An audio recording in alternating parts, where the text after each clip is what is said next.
The red sun of New Terran hung low over Ironhold Village as Ethan Cole knelt beside the wounded creature in the dust. His hands moved carefully over the small lizard's broken leg, while the other boys laughed from behind the fence.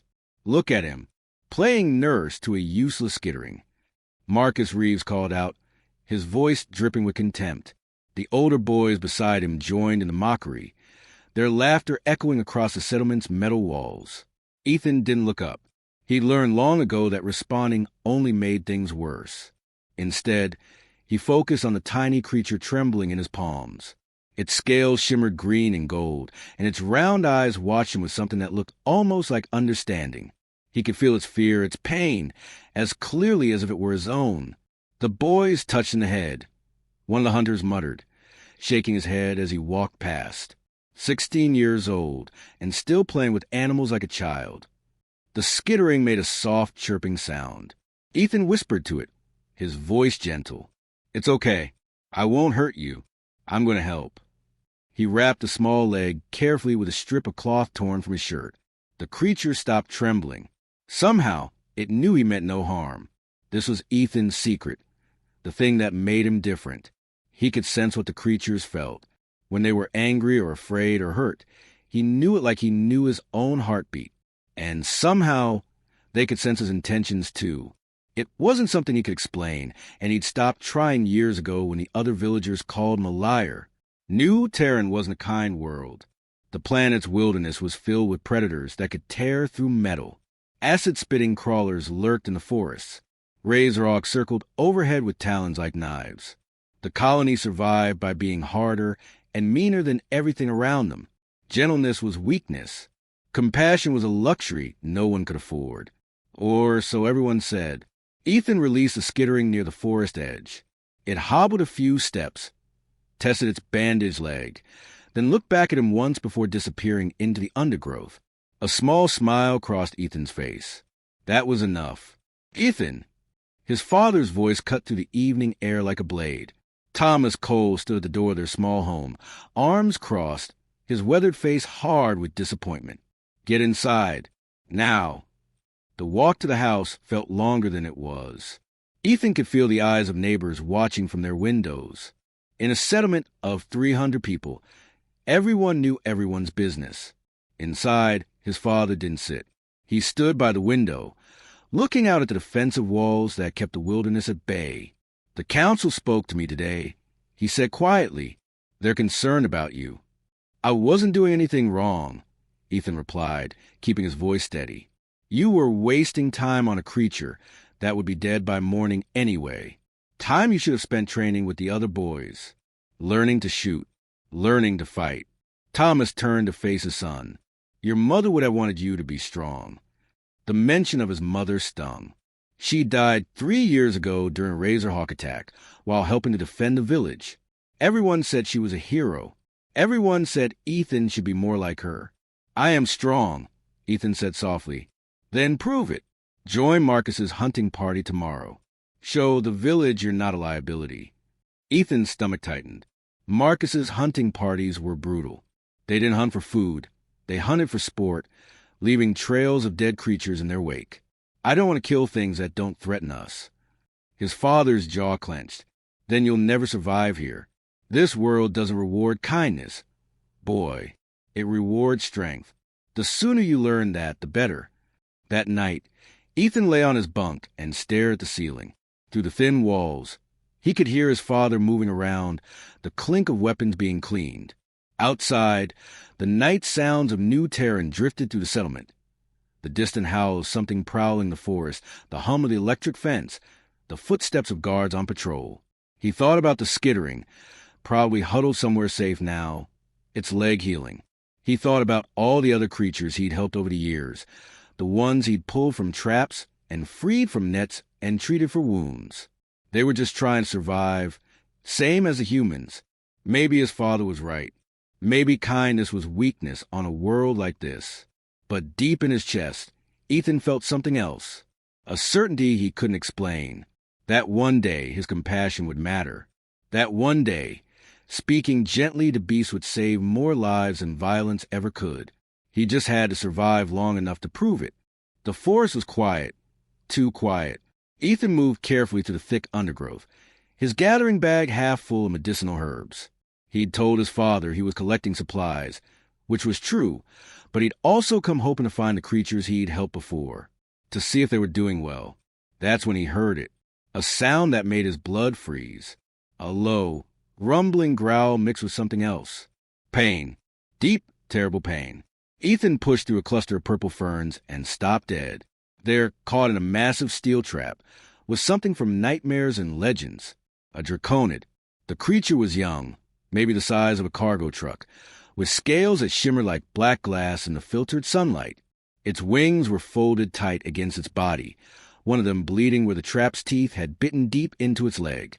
Yellow eyes fixed on Ethan with fury and fear. Every instinct screamed at him to run. Draconids were death. Everyone knew the stories. Colonists who got too close were never seen again. The scientists said they were mindless killing machines, leftover predators from when the planet was even more dangerous. But Ethan didn't run. He felt what the creature felt. Terror, agony, betrayal of being caught by something it didn't understand. And underneath it all, intelligence. Sharp, clear intelligence. "Hey," Ethan whispered, his voice shaking. "Hey, it's okay. I'm not going to hurt you." The draconid snarled, showing teeth as long as Ethan's forearm. Its tail lashed, smashing into a tree trunk and splintering the wood. The trap chain rattled as the creature tried to pull free, but the movement only made it roar in pain. Ethan held up his hands, palms out, and took one small step forward. "I know you're scared. I know it hurts, but I can help. Please let me help."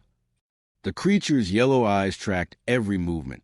Its breathing was rapid, panicked. Ethan could feel waves of emotion rolling off it. Confusion. Why wasn't this human attacking? Why wasn't it running?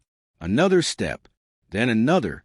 Ethan kept his movements slow, predictable.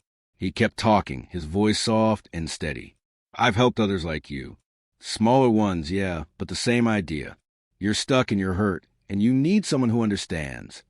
The draconid snarling quieted to a low rumble. Its head tilted slightly, watching him with what might have been curiosity. Ethan spent the next 2 hours working on the trap. His hands shook as he examined the mechanism.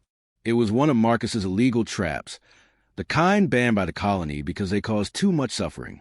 The steel jaws had locked deep into the creature's leg. "This is going to hurt," Ethan murmured. "I'm sorry. I'm so sorry." He worked the release lever slowly, his face inches from jaws that could snap him in half. The draconid watched him, its breathing gradually slowing. When the trap finally opened, the creature jerked back with a roar that shook leaves from the trees. Ethan fell backward, landing hard. The draconid loomed over him, free now, powerful. One swipe of those claws would end everything. But the creature didn't strike. It stood there, breathing heavily, its injured leg held off the ground. Then it did something Ethan never expected. It lowered its massive head and made a sound, a deep thrumming that vibrated through the earth. Ethan climbed slowly to his feet. He pulled bandages and antiseptic from his bag, the same supplies he used for smaller creatures. "Can I?" he asked, gesturing to the wounded leg. The draconid studied him for a long moment, then slowly, carefully, extended its injured limb. Working on a wound that size with hands meant for much smaller creatures was difficult, but Ethan managed. He cleaned the deep punctures, applied antiseptic, and wrapped what he could with the bandages he had. All the while, the draconid remained perfectly still, as if understanding that Ethan was helping. When he finished, Ethan stepped back. The creature lifted its leg, testing it, then looked at him again with those intelligent yellow eyes. It leaned forward and touched its snout to Ethan's outstretched hand. The scales were warm, smooth like polished stone. "You're welcome," Ethan whispered. The sound of voices broke the moment. "Over here, I heard something." Marcus and his hunting party. The draconid's head snapped toward the sound, its body tensing for flight or fight. Ethan's heart pounded. "Go," he urged. "Please go now." With a powerful leap, the draconid launched into the air, its wings spreading wide despite the injury. It circled once overhead, looking down at Ethan, then disappeared into the forest canopy. Marcus burst through the trees seconds later, crossbow raised, 3 other hunters behind him. He stopped when he saw Ethan standing alone beside the bloody trap. "What happened here?" Marcus demanded, his eyes taking in the scene. The blood, the broken trees, the way Ethan stood there unharmed. "Nothing," Ethan said quietly, "just freeing something that didn't deserve to suffer." Marcus stepped closer, his face twisted with disgust and something else. "Fear. You touched a draconid. You were close enough to touch one, and you're still alive." He looked at Ethan like he was seeing a stranger. "What are you?" Ethan met his gaze steadily. "Someone who believes there's another way." The news spread through Ironhold Village like wildfire. By evening, everyone knew that Ethan Cole had stood face to face with Draconid and lived. Some called it luck. Others called it madness. Marcus called it proof that Ethan was dangerous. The village council met 3 days later. Ethan stood before them in the cramped meeting hall, while his father sat in the back row, face unreadable. Council leader Margaretchen folded her hands on the table and fixed Ethan with a hard stare. "You deliberately approached a creature classified as extremely dangerous," she said. "You put yourself and potentially this entire village at risk. What do you have to say for yourself?" "I was helping an injured animal," Ethan replied. "It was caught in an illegal trap." Marcus stood from his seat, his face red. "It was a monster. Those things have killed colonists on 3 other settlements. They're territorial killing machines." "It didn't kill me," Ethan said quietly. "It let me help it. It understood." "Understood?" Marcus laughed bitterly. "Next you'll be telling us they can talk."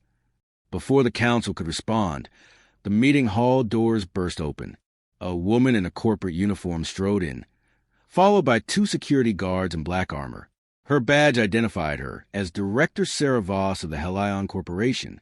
"Forgive the interruption," she said with a smile that didn't reach her eyes, "but I'm here to inform Ironhold Village of an exciting development. Helion Corporation has been granted mining rights to the Northern Mountain Range. Operations begin in 1 week."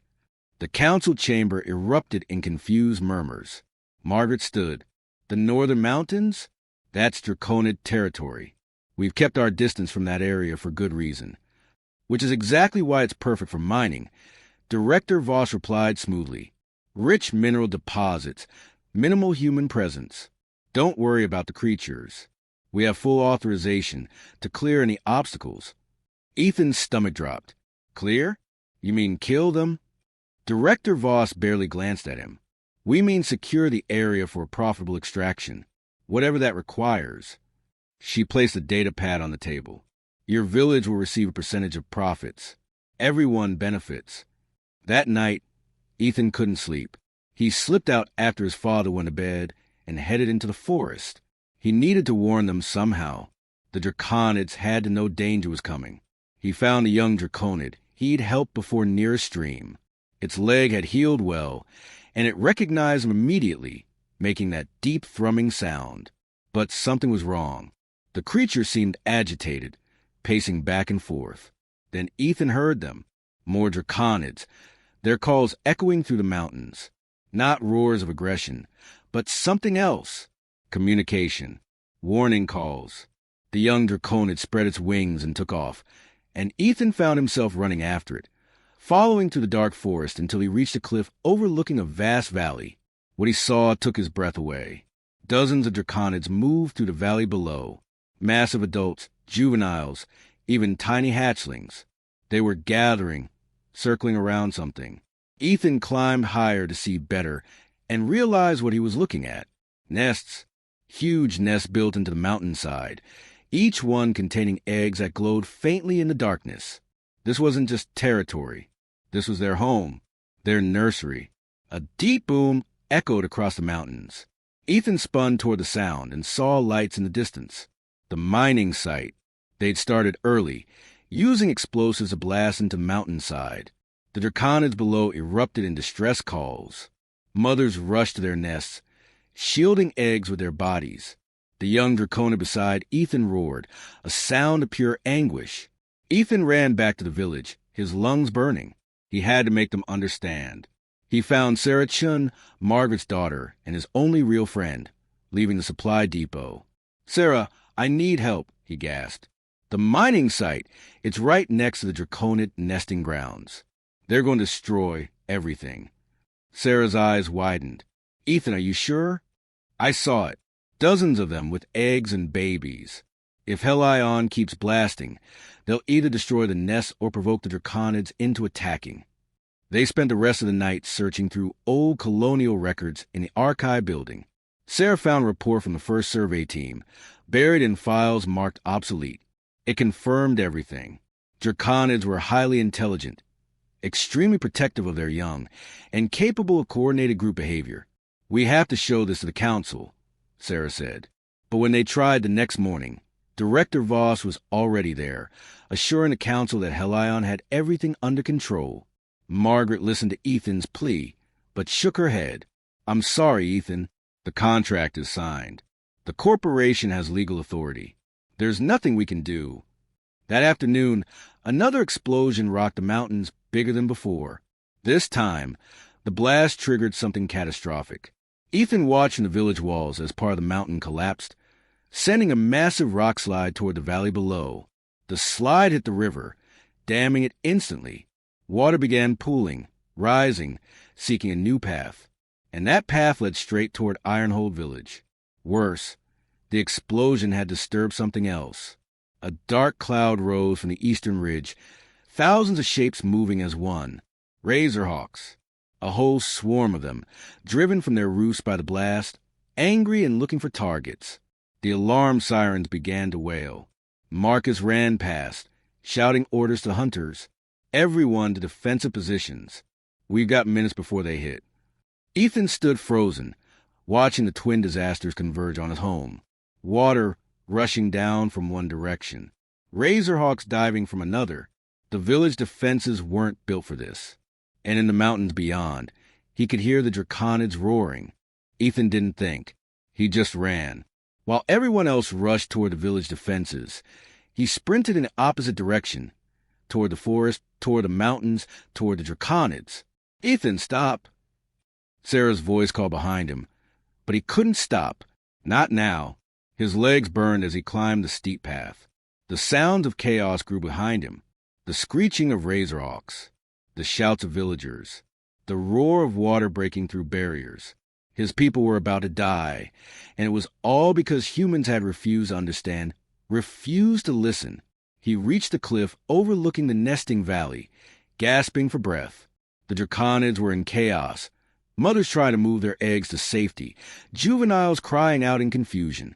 And there, in the center of it all, was her, the matriarch. She was enormous, easily 3 times the size of any other Draconid. Her scales marked with scars from countless years. Her eyes held ancient wisdom, and they fixed on Ethan as he stumbled into the clearing. Ethan dropped to his knees, not in fear but in respect.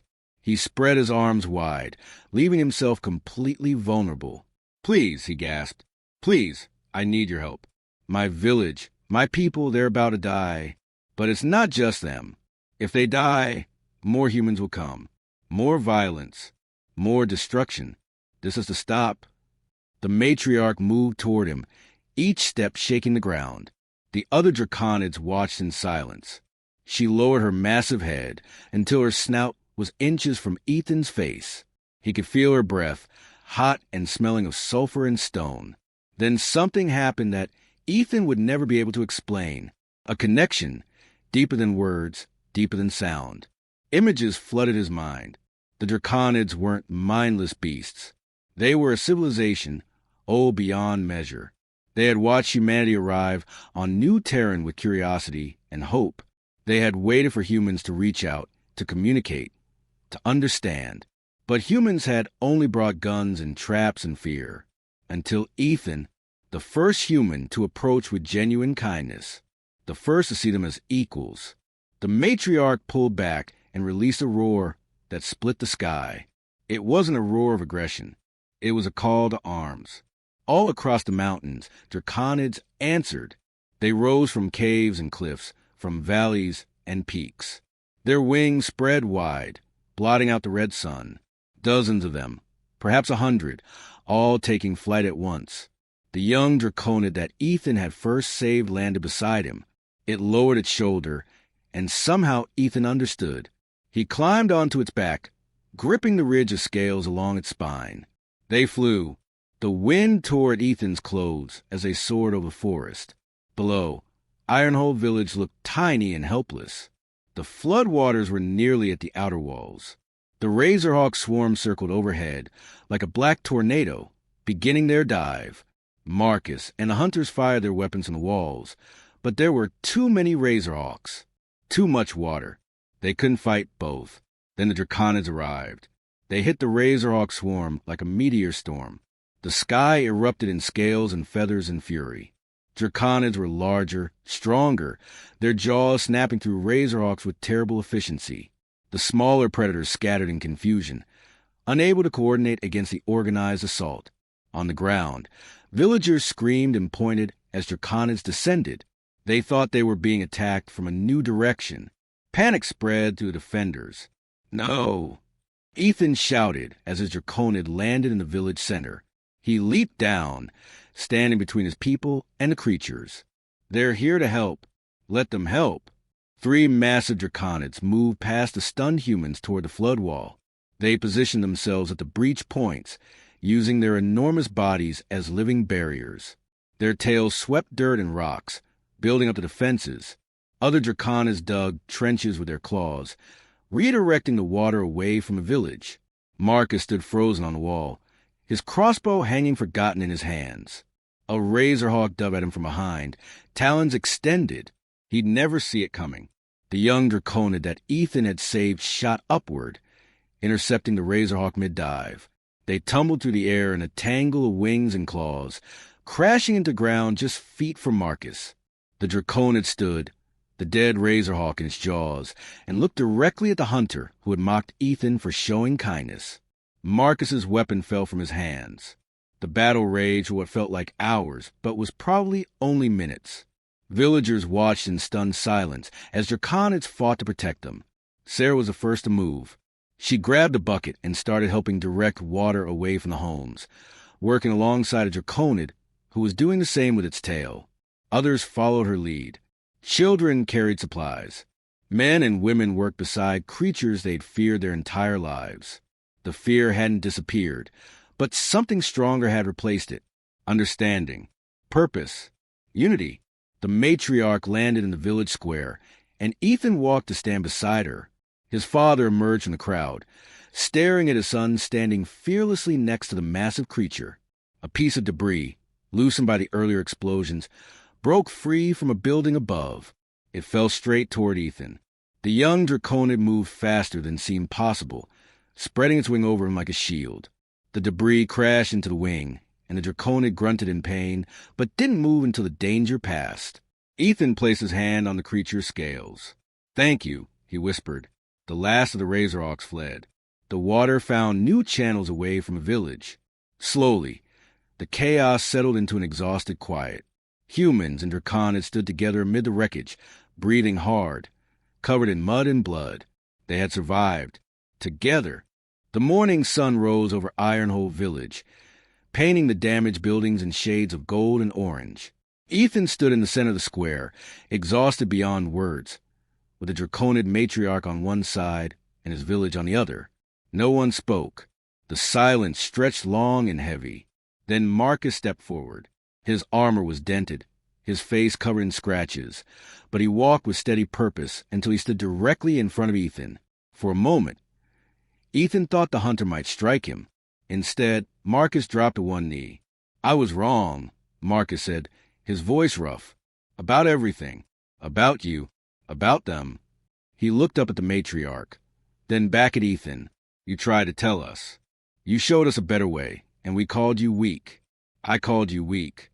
He bowed his head. "I'm sorry." Ethan felt his throat tighten. "Stand up, Marcus. Please." Marcus rose, and other villagers began moving forward. They touched the Draconids, hesitantly at first, then with growing confidence. The creatures remained calm, patient, as if understanding that humans needed time to overcome their fear.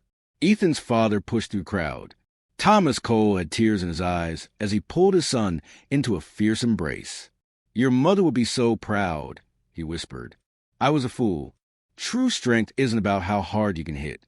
It's about having the courage to show compassion when everyone else chooses violence." The moment was broken by the sound of engines. A Helion Corporation transport vehicle roared into the square, and Director Voss stepped out, flanked by armed security. She stopped short when she saw the Draconids. "What is the meaning of this?" she demanded. "Why are there creatures inside your defensive perimeter?" Margaretchen stepped forward, her voice cold and clear. "These creatures just saved our lives, while your company's reckless mining nearly destroyed us all." Director Voss's face hardened. "The mining operation is legal and will continue.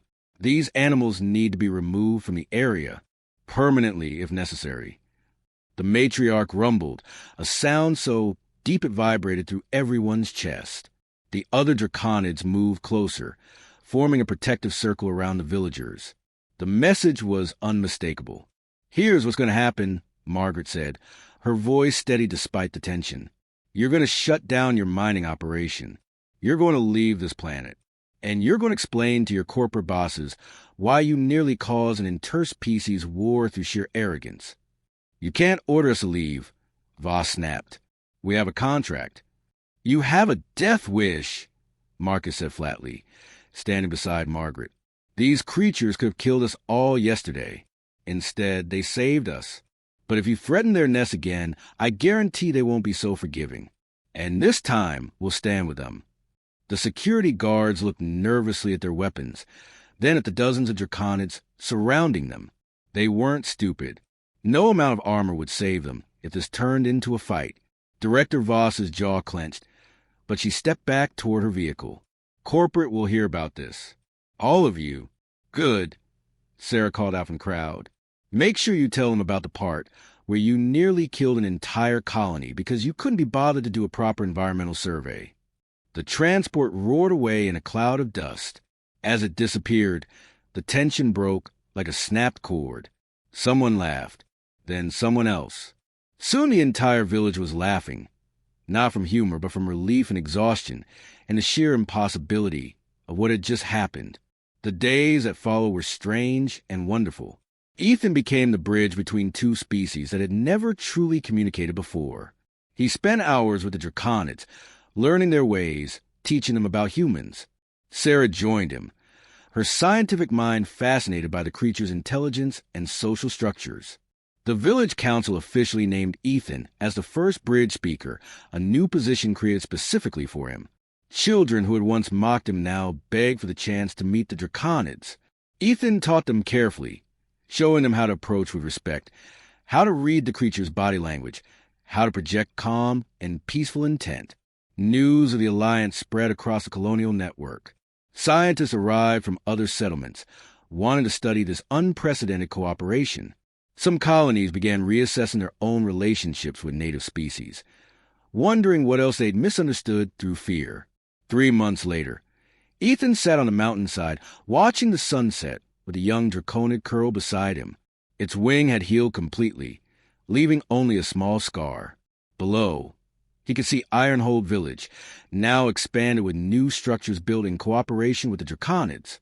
Humans and dragons working together, building something neither species could have created alone. A group of children climbed the path, Sarah leading them.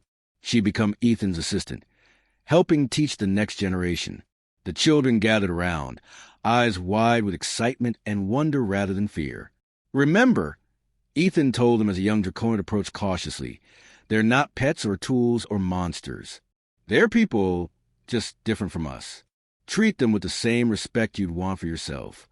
A little girl reached out slowly, and the Draconid touched its snout to her palm. She giggled, delighted, and the creature made that deep thrumming sound that meant contentment. Ethan's father joined them, sitting down beside his son. They watched in comfortable silence as children and dragons met for the first time without the weight of generations of fear. "You changed everything," Thomas said quietly. Ethan shook his head. "I just showed them what was always possible." Kindness isn't weakness. It never was. Sometimes the bravest thing you can do is put down your weapon and extend your hand instead. The matriarch flew overhead, her massive wings catching the last rays of sunlight.